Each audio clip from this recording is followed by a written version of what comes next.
O ensino superior no Brasil, regulado pela LDB, é oferecido tanto pela iniciativa privada quanto pelo Estado. São 299 instituições públicas e 2.238 privadas. Ambas passam por uma grave crise. Infelizmente, somos um anão científico aos olhos do resto do mundo.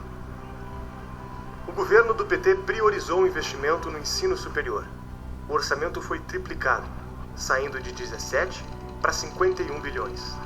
O número de mestrados e doutorados aumentou em mais de 300%, mas os resultados desse dinheiro e dessas pesquisas não vieram. Portanto, lembrar que tudo isso é decorrente de uma decisão que nós tomamos.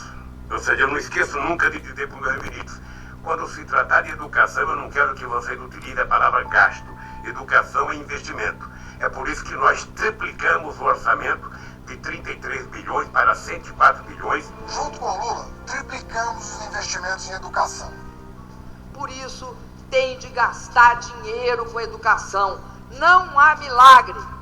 Então, o que aparece nas propagandas da esquerda, que domina a grande mídia, assessorias de imprensa das universidades? É isso, que as nossas universidades estão entre as que mais produzem artigos no mundo. Isso é verdade. Só que eles vendem quantidade como se fosse qualidade.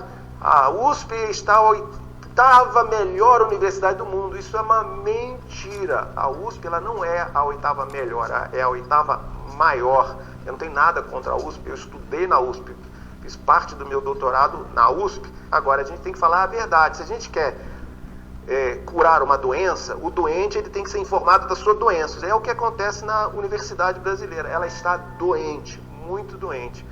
De fato, em quantidade, USP está em 8º lugar. Mas se a gente pega a posição no ranking de 2018, a Universidade de São Paulo está em 780, tá? Então, se você pegar a lista das 1000 maiores universidades do mundo e for passando lá no mouse, é uma experiência que causa dor. Você não encontra em uma universidade brasileira. Você chega na 710, você encontra a Universidade Federal de Santa Catarina no ranking de 2018. Em algumas áreas a gente está caindo ano a ano em relação ao primeiro lugar do mundo, né? Quer dizer, o Brasil investe muito e, apesar disso, o impacto cai. Se for uma lista de 70 países, por exemplo, a gente está em 58 em impacto, né? E muita gente me critica e fala, mas você está comparando com a Singapura. Singapura é uma potência, todo mundo sabe. A Suíça, ou a Dinamarca, né?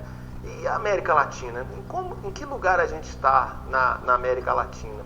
Em que posição você acha que vai estar o Brasil? É de 12 países. Antepenúltimo lugar. A gente só está na frente de Cuba e da Venezuela. Venezuela por razões óbvias, né, do desastre do país, né? E Cuba tem sido sempre o último lugar na América Latina. Então, não é porque a gente está comparando o Brasil com outros países desenvolvidos que nós estamos abaixo. Todo ano eu via assim, o anuário científico da Enciclopédia Britânica e via os prêmios internacionais. Nunca tinha um brasileiro. Tinha a cara da Zâmbia, da Serra Leoa, da puta que eu pariu, você tá entendendo? Do Polo Norte, tá entendendo? Da Antártida, né? Da Pinguim, da Antártida premiado, prêmio de física. Não tinha um brasileiro, porra! É produção que não serve pra nada. Pra mostrar a mãe, olha eu. Cada trabalho universitário devia ser assim, ó. Mãe, olha eu.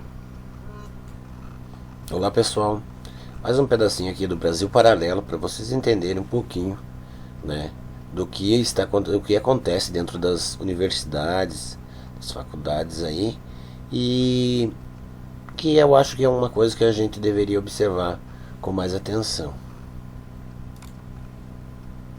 Que saiu publicado na revista Veja, eles fizeram uma reportagem especial sobre o tema da doutrinação e publicaram esse infográfico com os resultados de uma pesquisa feita pelo Instituto Census.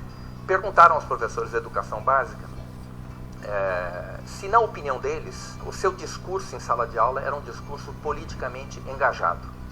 E 78% dos professores que responderam a essa pergunta disseram que sim, que o seu discurso em sala de aula é um discurso politicamente engajado. Aí perguntaram aos estudantes, apresentaram algumas figuras históricas aos estudantes, e perguntaram a eles em que contexto positivo, negativo ou neutro aqueles personagens eram apresentados em sala de aula, né?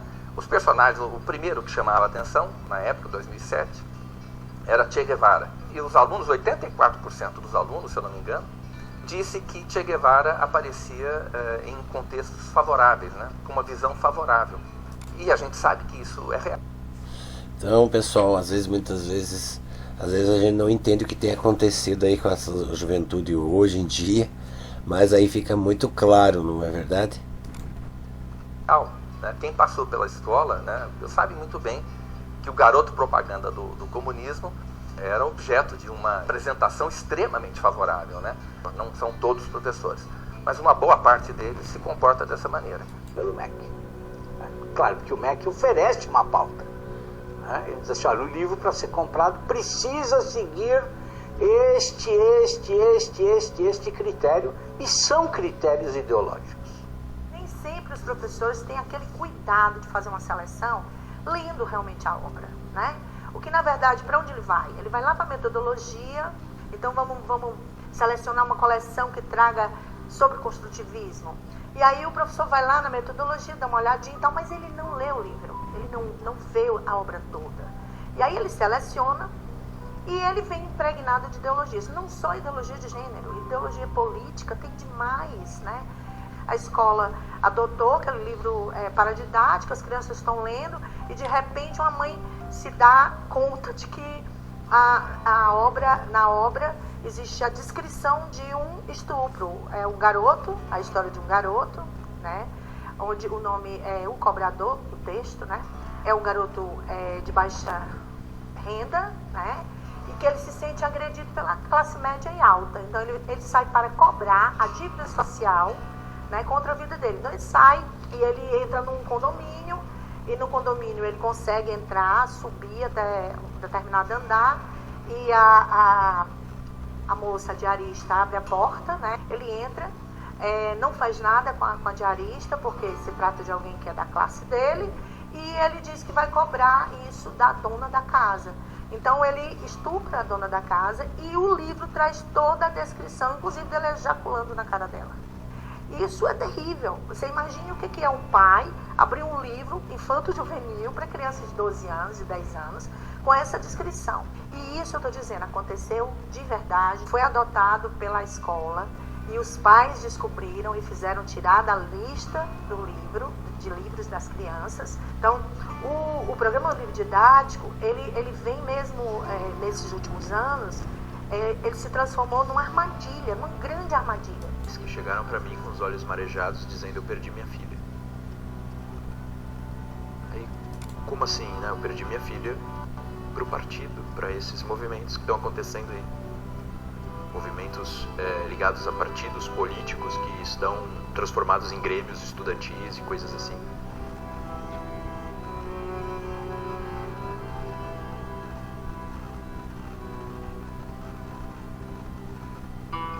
No âmbito universitário, existe uma perseguição ideológica feroz. Ao contrário de ser esse ambiente plural, democrático, que a esquerda diz, apregoa, isso não é verdade. E como a universidade, nos últimos anos, vem se afastando dos anseios da sociedade, muitos professores relatam casos de perseguições ideológicas. Quem ousa ser conservador, ou pelo menos não de esquerda, ele está fadado a ser massacrado no ambiente universitário, um assassinato de reputações, uma guerra declarada contra aqueles professores que ousam pensar de forma diferente. O brasileiro é uma coisa que nunca aconteceu no mundo. Você pega um país que durante 50 anos não produz uma obra de literatura notável nenhuma. Isso nunca aconteceu. Não aconteceu na Zâmbia, não aconteceu na Serra Leoa, não aconteceu na Alemanha nazista, não aconteceu na União Soviética, não aconteceu em lugar nenhum. Só no Brasil, porra. E esse é o problema do Brasil. O problema do Brasil não é comunismo, esquerdismo, é esta degradação intelectual, espiritual, humana horrível.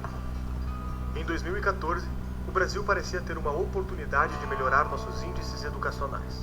Ao menos, assim anunciava. E a partir deste ano de 2020, os alunos dos 26 estados e do Distrito Federal vão estudar pela Base Nacional Comum Curricular. É um documento que é a referência obrigatória para a elaboração dos currículos escolares. Essa base curricular quer pensar a formação do estudante de maneira ampla, como aluno, cidadão e também futuro trabalhador. De acordo com o documento, o Conselho Nacional de Educação vai guiar de uma maneira bem específica temas como orientação sexual e identidade de gênero. O documento serve de referência para todas as escolas do país, públicas e particulares. É a primeira vez que o Brasil tem uma base comum curricular. A base também terá impacto na formação de professores, na compra de livros didáticos e na elaboração de exames em larga escala. Isso tudo é a base para a construção de um currículo mais afinado de norte a sul do Brasil. A Base Nacional Comum Curricular, conhecida como BNCC, foi o documento em que muitos depositaram essa esperança. Era a primeira vez que o Brasil teria um currículo obrigatório para todas as escolas. Essa prática não é novidade no mundo. Muitos dos países desenvolvidos a adotam como forma do governo padronizar e controlar a educação básica. Em países como Inglaterra, Finlândia, Portugal e Coreia do Sul, o currículo nacional obrigatório estabelece um mínimo que cada escola deve lecionar, permitindo a personalização da maior parte do currículo. Grande parte desses currículos entendem que o básico é a alfabetização, as ciências exatas e os objetivos de aprendizagem. Em alguns outros países, como nos Estados Unidos, a ideia de um currículo unificado gerou intensos debates.